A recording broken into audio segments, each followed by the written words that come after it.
Hello, this is my long overdue review of the Flying Scotsman.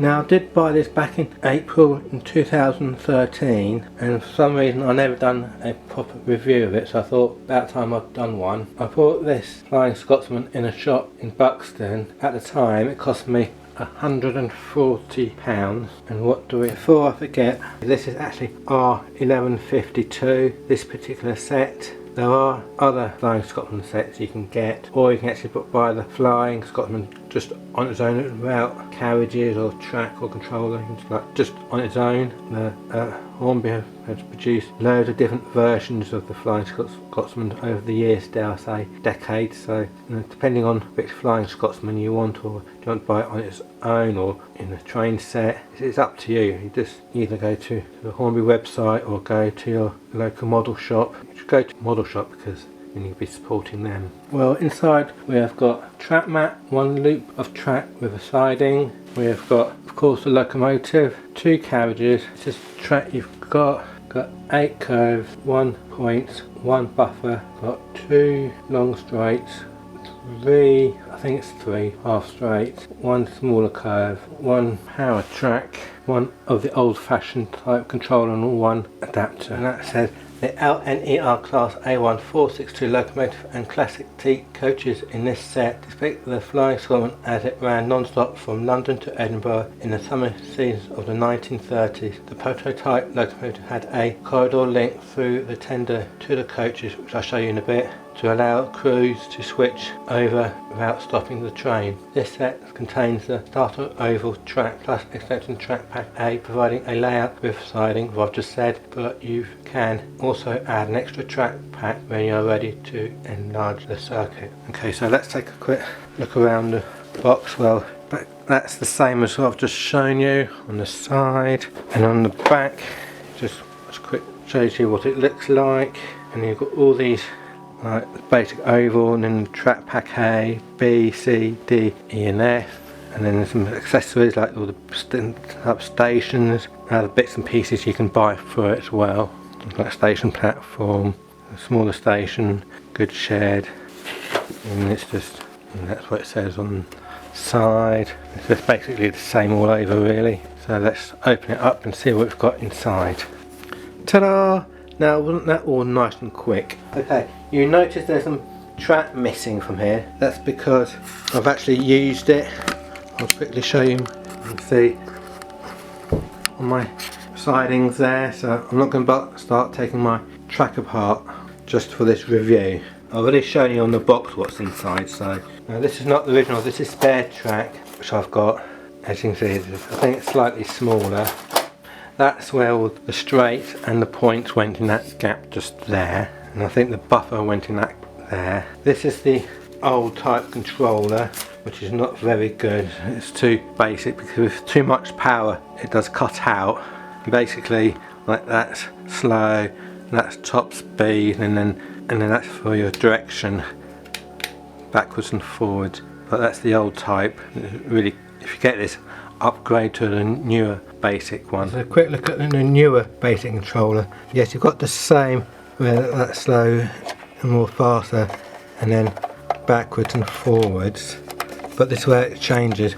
You've got a little connector there where you can connect things like points, signals, and also you've got a high low speed on as well. So this is why this is much better one, because and it also doesn't cut out as often. As I just said, you've got the controller thing here where you can add lights, whatever you want to add to it, and then high low speed. Anyway, back upstairs. Quick to show you other type of controllers you can get. This is an old Duet made by H&M, which is Hornby owned. You can see this is like for input A and input B, and also on both sides you've got where you can connect, again you can connect like points, lights, or whatever you want to connect to it. And this is this is a newer version. It's called the HM2000. Again, that's for your speed, directional, and on the back there are things where you can connect whatever you want to connect to it, and again like lights and points, etc. Let's take a quick look at the paperwork. There's quite a lot in there. You've got saying no messing, powered by network rail. Basically just telling you the dangers, and like just 12 volts of power your Hornby model train set, and you can unplug it whenever you like, up to 25,000 volts of electricity power the railway, and it's never switched off. So that's a big difference. So just, so trespassing on the railway, want to pay the price, maximum fine £1,000, maximum penalty death. So it's just basically saying to be careful of the railways.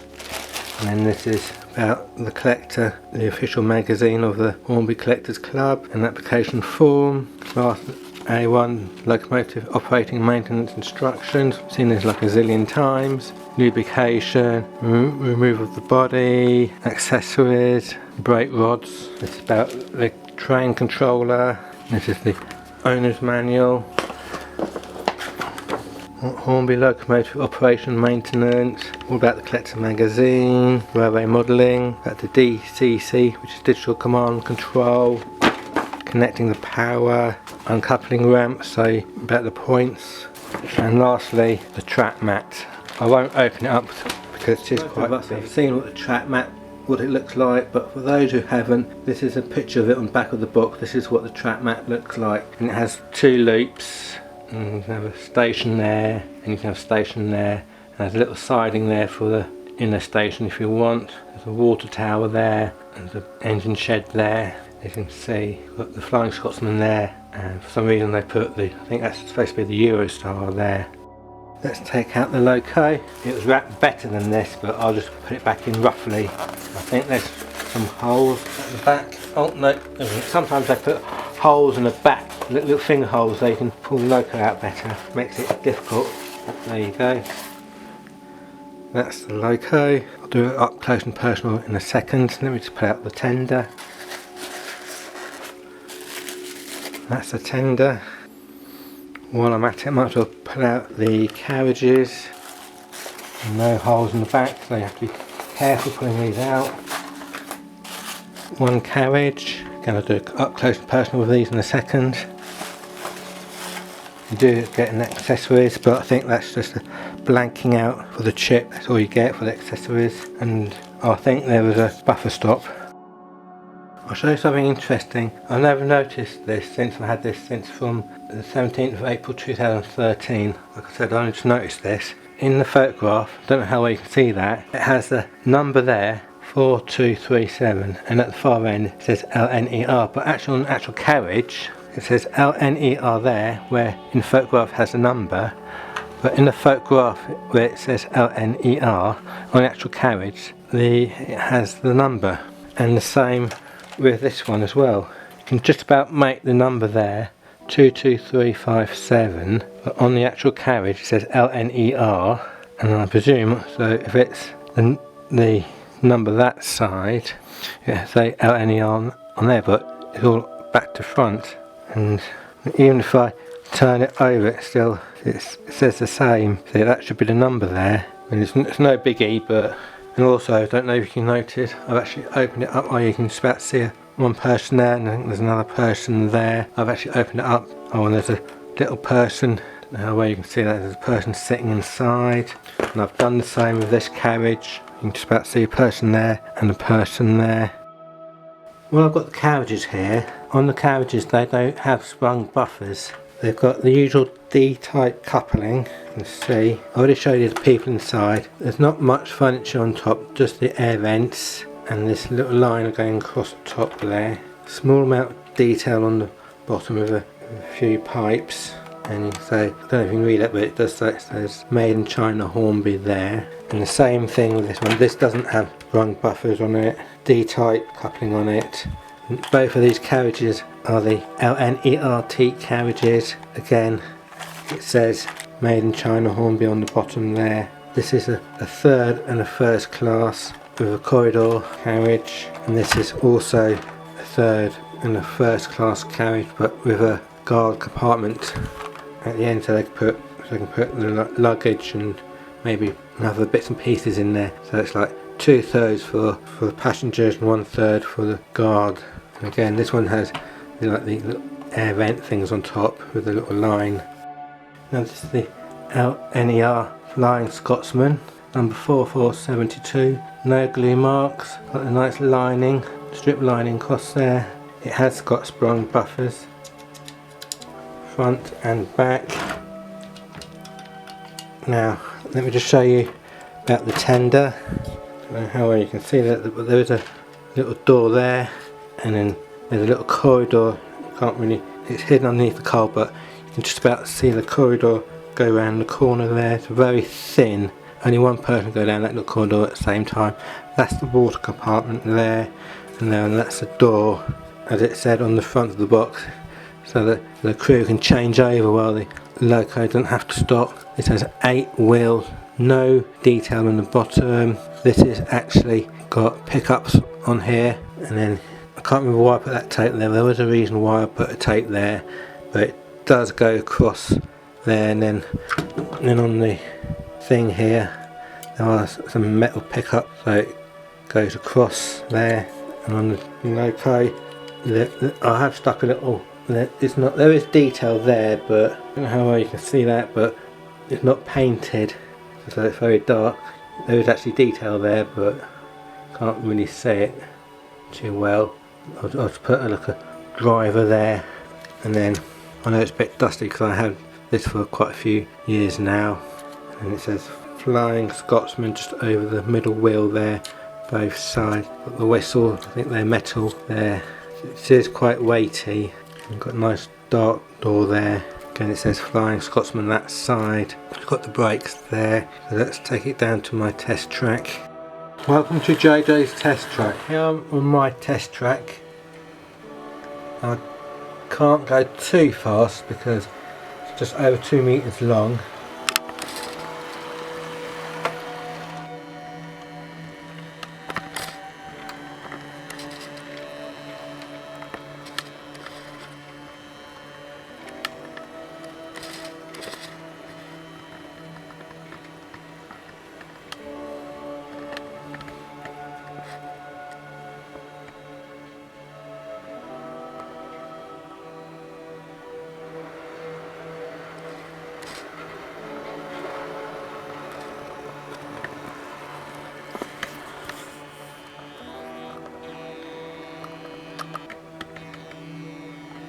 Wait a minute, got some reappearing, disappearing carriages again.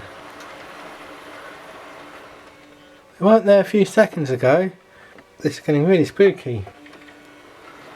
Carriages that keep on appearing, but they'll disappear in a minute, all like my other carriages and rolling stock does. Something spooky on my JJ's test track.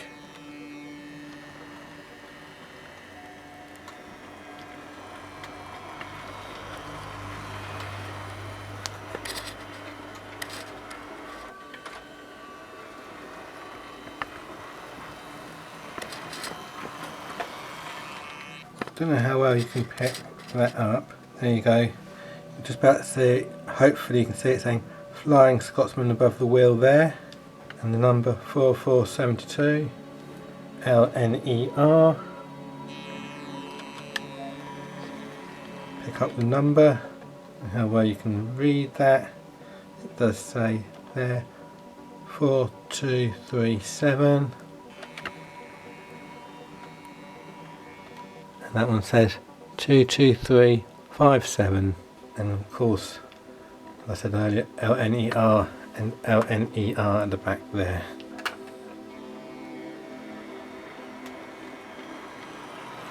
All running very smoothly.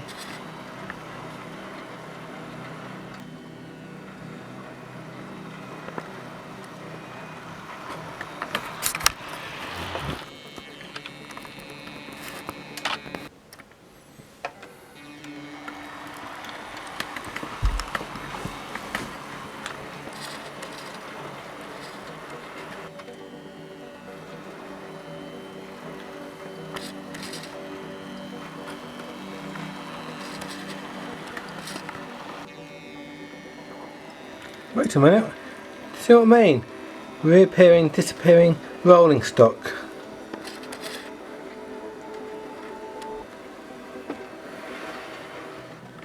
It's really weird.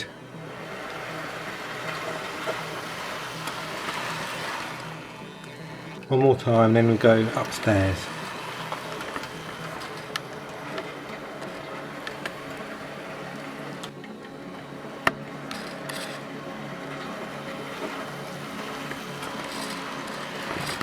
Might as well finish where we started.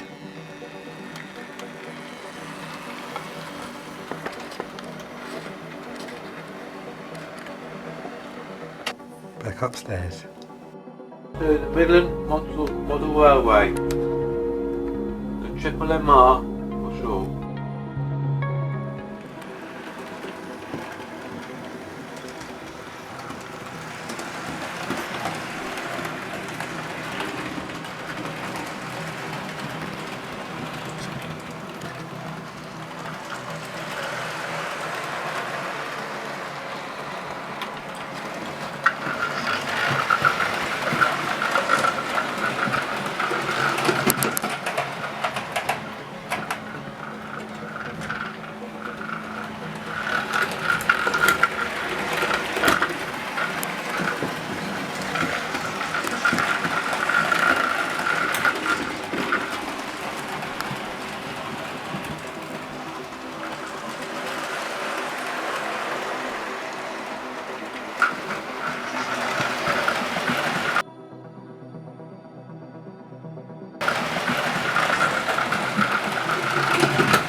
Running nicely around my layout.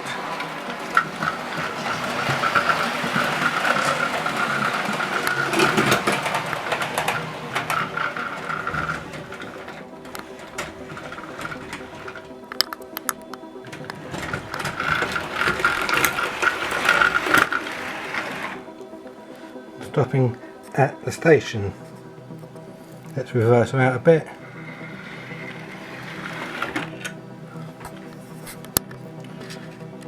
Well, there you go. There's my review of the Flying Scotsman.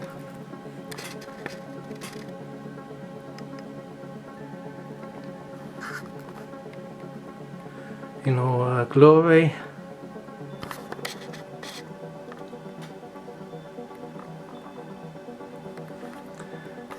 Number 4472.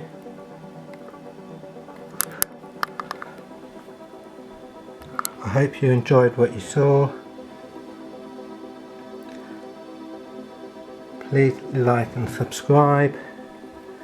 Sorry it took so many years to do. And I'll see you in my next video. Thank you. Bye.